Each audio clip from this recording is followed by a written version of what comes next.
नमस्कार. विठ्ठल जोशी एम-पी-एस-सी या यूट्यूब चॅनलवर आपलं सहर्ष स्वागत आहे. आणि या व्हिडिओमध्ये आपण मुंबई उच्च न्यायालयाची लिपिक, शिपाई आणि हमाल अ, आणि चालक या पदाची परीक्षा 26 एप्रिल 2026 या तारखेला एकाच दिवशी होणार आहे 3 शिफ्टमध्ये. तर त्यासाठी सराव पेपर पहिला पाहणार आहोत आणि याच्यामध्ये जी-केचे प्रश्न आपण पाहणार आहोत. तर लिपिक, शिपाई आणि हमाल यांच्यासाठी हे प्रश्न अतिशय महत्त्वाचे आहेत आणि हे जे प्रश्न आहेत ना, हे वेगवेगळ्या परीक्षांना विचारलेले प्रश्न आहेत. मी काढलेले नाहीयेत. तर इतर परीक्षांना, वेगवेगळ्या परीक्षांना ॲक्चुअलमध्ये आलेले प्रश्न आहेत. आणि जर तुम्हाला हायकोर्ट पिऊन टेस्ट सीरीज घ्यायची असेल तर प्ले स्टोअरवरून विठ्ठल जोशी ॲप डाउनलोड करा आणि हायकोर्ट पिऊन टेस्ट सीरीज विकत घ्या. याच्यामध्ये बॉम्बे हायकोर्टने पिऊनचे घेतलेले सगळे पेपर दिलेले आहेत. त्याचबरोबर सरावासाठी 180 पेक्षा जास्त टेस्ट यामध्ये दिलेले आहेत आणि यातले बरेचसे प्रश्न जशास तसे तुम्हाला परीक्षेमध्ये येतील. निश्चितच तुम्हाला फायदा होईल आणि फी फक्त 200 प्लस जी-एस-टी आहे. चला तर मग आता पहिला प्रश्न आपण पाहूयात.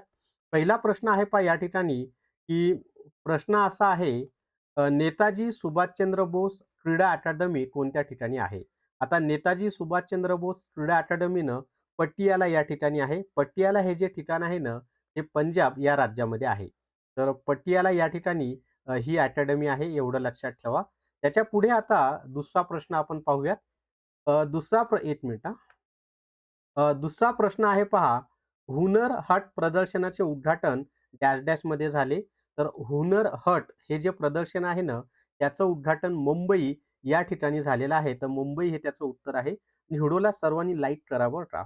जागतिक ग्राहक हक्क दिन दरवर्षी कोणत्या दिवशी साजरा केला जातो? तर जागतिक ग्राहक हक्क दिन दरवर्षी 15 मार्च या दिवशी साजरा केला जातो. बी हे त्याचं उत्तर आहे. दरवर्षी 15 मार्चला जागतिक ग्राहक दिन साजरा केला जातो. भारतातील आधुनिक रसायन उद्योगाचा पाया कोणी रचला? तर भारतामधील आधुनिक रसायन उद्योगाचा जो पाया आहे ना, तो पी.सी. रॉय यांनी रचलेला आहे. बी हे त्याचं उत्तर आहे. पी.सी. रॉय हे त्याचं उत्तर आहे. चला त्याच्यापुढे 5वा प्रश्न पाहूयात आपण आता. प्रश्न आहे पहा, विज्ञानाचा प्रसार करण्यासाठी कलिंग पुरस्कार मिळालेले पहिले भारतीय कोण आहेत? आता याच्यामध्ये अजून एक लक्षात ठेवा, की हा जो कलिंग पुरस्कार आहे, हा कशाशी संबंधित आहे? असा प्रश्न परीक्षेत येऊ शकतो. तर हा जो कलिंग पुरस्कार आहे ना, हा विज्ञानाशी संबंधित आहे. तर विज्ञानाचा प्रसार करण्यासाठी कलिंग पुरस्कार मिळालेले पहिले भारतीय जगजीत सिंग हे आहेत. बी हे त्याचं उत्तर आहे, जगजीत सिंग. त्याच्या पुढचा प्रश्न आहे पहा, भारतातील 4G सेवा प्रदान करणारी प्रथम भारतीय दूरसंचार कंपनी कोणती आहे? तर 4G सेवा प्रदान करणारी प्रथम भारतीय दूरसंचार कंपनी एअरटेल आहे. आणि याच्यामध्ये अजून एक लक्षात ठेवा, 5G जी म्हणजे जनरेशन बरं का, याच्यावर सुद्धा आपल्याला न्यायालय भरतीमध्ये प्रश्न आलेले आहेत, की 5G मधील किंवा 2G मधील जी म्हणजे काय? तर जी म्हणजे जनरेशन. तर 5G सेवा प्रदान करणारी पहिली भारतीय दूरसंचार कंपनी कोणती आहे? तर ती आहे जिओ. आणि 4G सेवा प्रदान करणारी पहिली भारतीय दूरसंचार कंपनी कोणती आहे? तर ती आहे एअरटेल. हा दोन्हीमधला फरक समजून घ्या. आता 6G अजून आलेलंच नाही, ते आल्यानंतर आपल्याला कळेल. कोणते शहर भारताची सांस्कृतिक राजधानी म्हणून ओळखले जाते? तर कोलकाता हे जे शहर आहे ना, ही भारताची सांस्कृतिक राजधानी म्हणून ओळखली जाते. आणि कोलकाता ही पश्चिम बंगालची राजधानी आहे. कोलकाता हे हुबळी नदीच्या तीरावर आहे. हुबळी ही गंगा नदीची एक वितरिका आहे. आणि या हुबळी नदीवरच हावडा ब्रिज आहे, जो की खूप प्रसिद्ध आहे. आणि भारतातील पहिली मेट्रो सेवा ही कोलकात्यामध्ये सुरू झालेली आहे. त्याचबरोबर भारतातील पहिली भूमिगत मेट्रो सुद्धा कोलकात्यामध्ये सुरू झालेली आहे.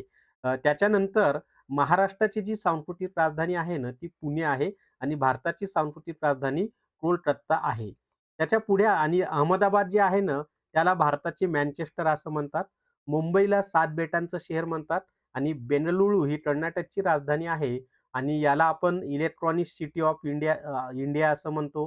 गार्डन सिटी ऑफ इंडिया म्हणजे भारताची इलेक्ट्रॉनिक सिटी गार्डन सिटी बेंगलोरलाच म्हणतो आपण. क्लिअर झाले. आणि सिलिकॉन व्हॅली ऑफ इंडिया सुद्धा आपण बेंगलोर या शहरालाच म्हणतो आणि silicon valley of Maharashtra Pune या शहराला म्हटलं जातं.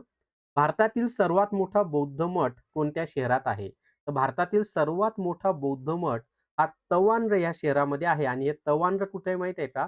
तर अरुणाचल प्रदेश या राज्यामध्ये आहे. अरुणाचल प्रदेशची राजधानी इटानगर आहे. त्याच्या पुढे दिल्लीतील राजघाट डॅश डॅश यांना समर्पित आहे.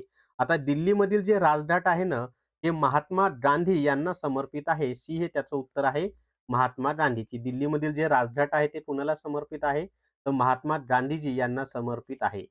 कोणते भारतीय स्मारक ट्विटरवर पदार्पण करणारे जगातील पहिले ऐतिहासिक स्मारक बनलं आहे? तर आपलं जे ताजमहल आहे ना, ते ट्विटरवर पदार्पण करणारं जगातील पहिले ऐतिहासिक स्मारक बनलेलं आहे. ताजमहल हा मुघल बादशाह शहाजहान यांनी बांधलेला आहे. यमुना नदीच्या तीरावर ताजमहल आहे.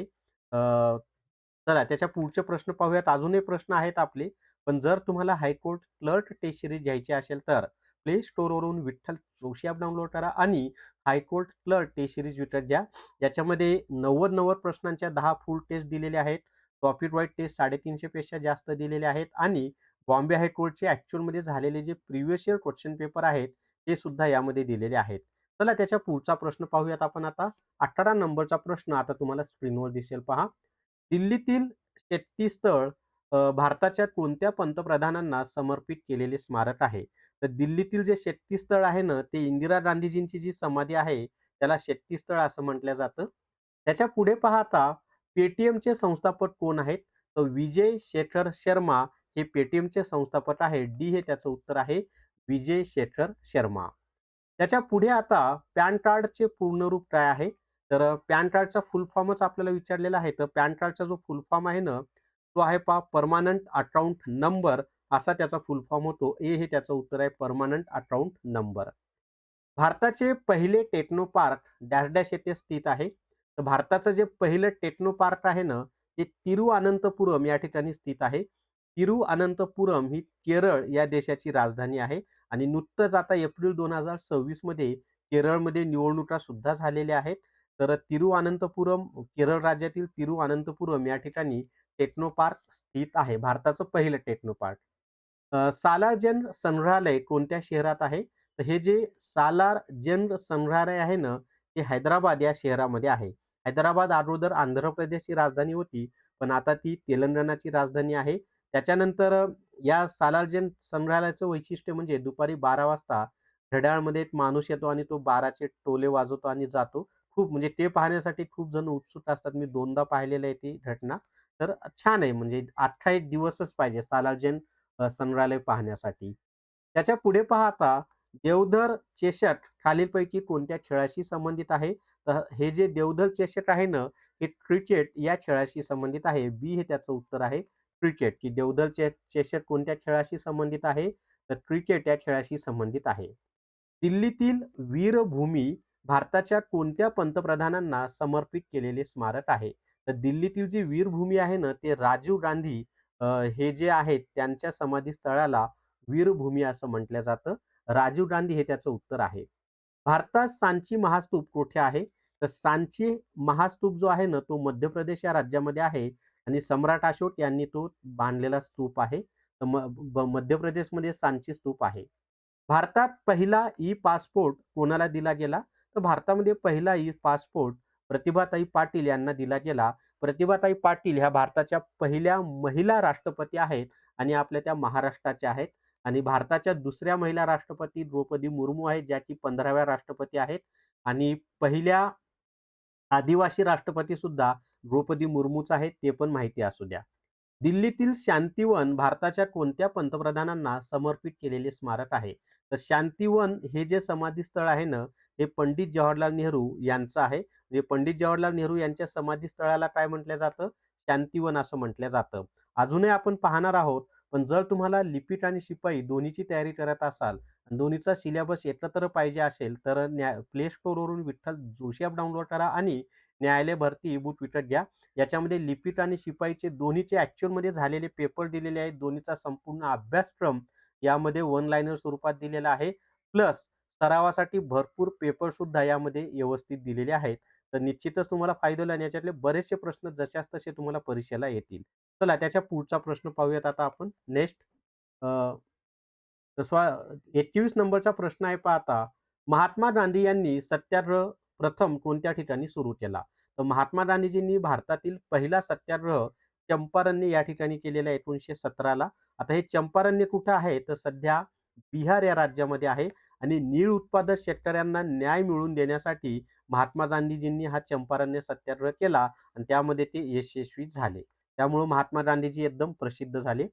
खालीलपैकी कोणते तंतुवाद्य नाही? तर याच्यामध्ये गिटार हे तंतुवाद्य आहे, सितार हे तंतुवाद्य आहे, व्हायोलिन हे तंतुवाद्य आहे, परंतु डफ हे तंतुवाद्य नाही. तर ए हे त्याचं उत्तर आहे डफ. डफ हे चर्मवाद्य आहे. कातड्यापासून बनवलेलं असतं. खालीलपैकी कोणत्या राज्यात पहिले आधार कार्ड जारी करण्यात आले? तर पहिलं आधार कार्ड हे महाराष्ट्र या राज्यामध्ये जारी करण्यात आलेलं आहे आणि मला वाटते नंदुरबार जिल्ह्यामधील टेंभरी या गावात किंवा नंदुरबार जिल्ह्यात ते सर्वप्रथम दिलेलं आहे, एवढं मला माहिती आहे. मनमोहन सिंग पंतप्रधान असताना सोनिया गांधी पण तिथे उपस्थित होत्या. अकबरचे चरित्र अकबरनामा कोणत्या भाषेत लिहिले गेले आहे? तर अकबरनामा जे आहे ना, ते फारसी भाषेमध्ये लिहिलेलं आहे. अकबराचं चरित्र जे आहे ते आहे अकबरनामा आणि ते कोणत्या भाषेमध्ये लिहिलेलं आहे? तर फारसी भाषेमध्ये लिहिलेलं आहे. त्याच्या पुढचा प्रश्न आहे, भारत कला भवन हे संग्रहालय येथे स्थित आहे. तर भारत कला भवन हे जे संग्रहालय आहे ना, हे वाराणसी या ठिकाणी स्थित आहे. वाराणसी उत्तर प्रदेशमध्ये आहे. गंगा नदीच्या तीरावर आहे. याला अजून 2 नावं आहेत. वाराणसीला काशी पण म्हटलं जातं. वाराणसीला काय म्हणतात? काशी असं सुद्धा म्हणतात. तर वाराणसी आणि काशी दोन्ही कसं आहे, एकच नावं आहेत हे लक्षात ठेवा. आणि आपले जे भारताचे पंतप्रधान आहेत नरेंद्र मोदी, लोकसभेचा मतदारसंघ त्यांचा हा वाराणसीच आहे. इथूनच ते निवडून येतात. हे सुद्धा माहिती असू द्या. हे जे वाराणसी आहे ना, या वाराणसीलाच बनारस असं सुद्धा म्हटलं जातं पहा. काय म्हटलं जातं? बनारस असं सुद्धा म्हटलं जातं. बनारस विश्व हिंदू विद्यापीठ म्हणजे कुठं आहे? वाराणसी या ठिकाणीच आहे. तर वाराणसी, काशी, बनारस ही सगळी एकाच शहराची नावं आहेत. आणि जर तुम्हाला अ, हायकोर्ट क्लर्क पदासाठी हायकोर्ट रेकॉर्डेड हुडो कोर्स घ्यायचा असेल तर प्ले स्टोअरवरून विठ्ठल जोशी ॲप डाउनलोड करा आणि हायकोर्ट रेकॉर्डेड हुडो कोर्स विकत घ्या. याच्यामध्ये कॉम्प्युटर, अंकगणित, बुद्धिमत्ता चाचणी, मराठी व्याकरण, इंग्लिश ग्रामर, इतिहास, भूगोल, राज्यघटना यांचे रेकॉर्डेड हुडो दिलेले आहेत. प्लस झालेले पेपर दिलेले आहेत क्लर्कचे आणि याची किंमत फक्त 500 प्लस जी-एस-टी आहे. पण याच्यामध्ये ₹400 चे 2 कोर्स फ्री दिलेले आहेत. न्यायालय भरती ई-बुक आणि न्यायालय हायकोर्ट क्लर्क टेस्ट सीरीज. तर या व्हिडिओमध्ये आणि हे व्हिडिओ तुम्हाला इतर परीक्षांना सुद्धा कामाला येतील. 1 वर्ष तुमच्याकडे असतात. कितीही वेळा तुम्ही ते पाहू शकता. तर या व्हिडिओमध्ये एवढीच माहिती. या व्हिडिओला सर्वांनी लाईक करा, शेअर करा आणि विठ्ठल जोशी एम-पी-एस-सी हे जे आपलं YouTube चॅनल आहे ते सबस्क्राईब करा. थांबूयात. धन्यवाद.